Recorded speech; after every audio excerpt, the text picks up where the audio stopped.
Hey guys, welcome to our channel.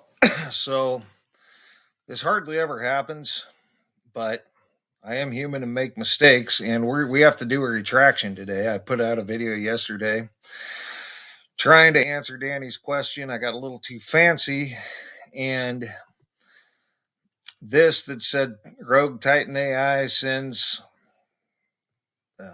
information through a black hole or something.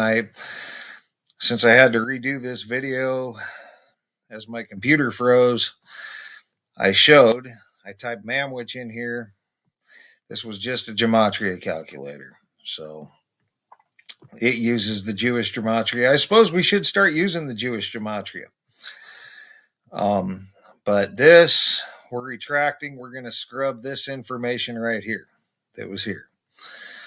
So that doesn't change our theory because we still have all this to account for, how all these effects connect in the number 24 and how they interweave and connect in through gematria all the way through a lot of numbers. So I think that's our theory still stands, but we're retracting this that was here. The Rogue Titan AI thing we're retracting that. I pulled the video. But what don't we retract? I don't retract this. Refer to our other previous two videos to see where we got this. These infinite conversions could eventually be meshed to the letters and numbers and then scrambled, and you could run this through the categories. And you could also, the computer could also write equations like this. This isn't a full equation, but if you got several answers, say 235, 420, maybe 5,325, maybe 51, and so on, as answers to these equations, would present you a whole new number sequence to start converting. And this would go on until you got more of these equations and more of those answers. It would go on forever. Meanwhile, this could keep going on. So it's an infinite calculation used in finite realities, used to look at finite realities, as opposed to looking at infinite realities with a finite calculation, basically. And this is retracted, but this isn't.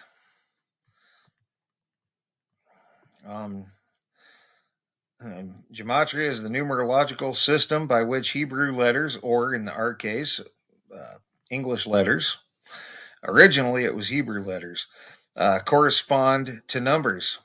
This system was developed by practitioners of Kabbalah, Jewish mysticism, derived from Greek influence, and became a tool for interpreting biblical texts. So originally it was used to interpret biblical texts. Now, if you watch Zach's Gematria Affect Sports and News and stuff, you can see that sports are rigged by these numbers.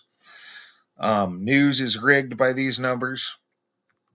They use it all the time, and we still think they use it in the quantum computers.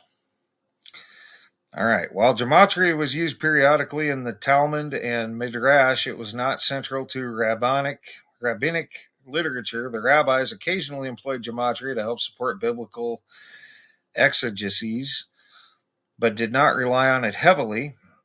They were much more invested in the use of logic and logical reasoning and argumentation to support their positions. However, gematria is essential to Kabbalah, the Jewish mystical tradition. The very basis of Kabbalistic cosmological system rests on the belief that God created the universe through the power of the Hebrew letters along with their numerical values. Now, do I believe this? No. Does it matter? No, because they believe it and they're the ones using the code. So the code's very real and they're using it. Like I said, go watch Zach, Gematria Affect Sports, Gematria Affect News. He proves it every single day.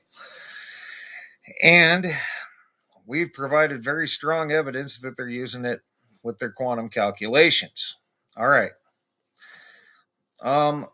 Also, quantum computing, we don't retract this part either. They talk about proteins here and explain how a regular supercomputer would freeze up because it wouldn't have the memory to handle the infinite combinations. And I'm just trying to shorten this down a little bit. They talk about quantum computers are elegant machines, smaller and requiring less energy than supercomputers. And IBM, and this is IBM, by the way, quantum processor is a wafer not much bigger than one found in a laptop. And the quantum hardware system is about the size of a car, made up mostly of cooling systems to keep the superconducting processor at its ultra cold operational temperature. It talks about superconductors here.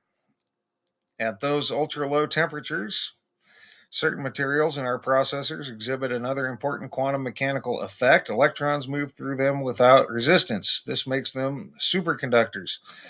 When electrons pass through superconductors, they match up, forming Cooper pairs. These pairs can carry a charge across barriers or insulators through a process known as quantum tunneling.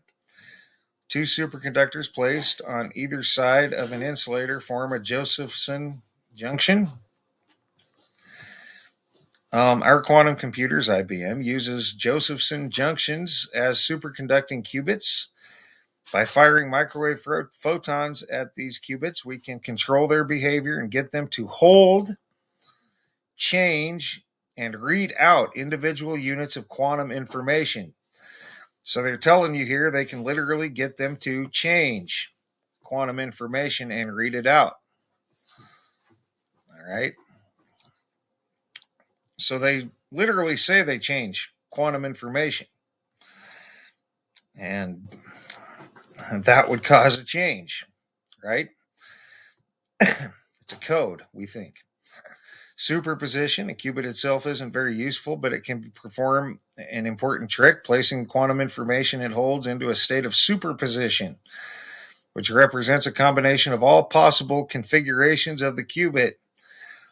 Groups of qubits in superposition can create complex, multi-dimensional computational spaces. Multi-dimensional. In multiple realities, basically. And it talks about entanglement.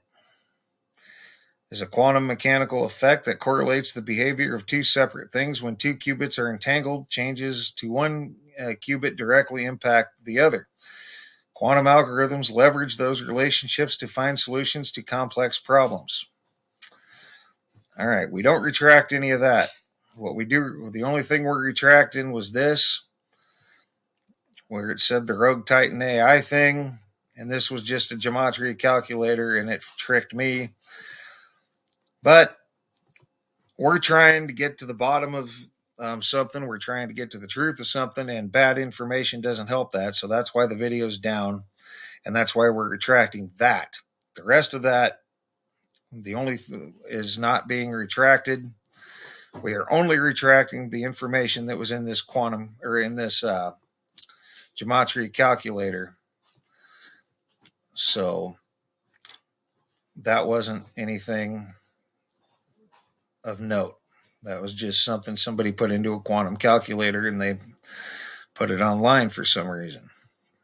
Possibly to throw somebody like me off, which it did.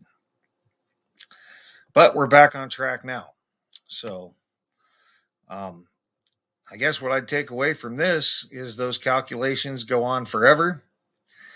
And they literally say that they can hold, change, and interpret quantum information. They can change quantum information, which would cause a small change in reality because they operate in reality. You change some quantum information, you change something else. And we think that's a code. So in the coming days, I'll try to put together a video for Danny that explains why we think that is, that they hook up, why you can cross-reference stuff, why it hooks up through gematria. We think ultimately these quantum computers do run a gematria algorithm and connect all the changes. But once again, that's just a theory. So I'm going to let this video go at that. We retract the gematria calculator information that we had yesterday, and everything else stands. So for now, guys, thanks for all your thumbs up, thumbs down when appropriate. Thanks for your comments, leads, feedback, and subscriptions. I'll get to this in the coming days. Hopefully tomorrow I'll get a video out. And, maybe, hopefully I can get back into the alphabetic order of the manwich. So anyway, for now, you guys have a great rest of your day.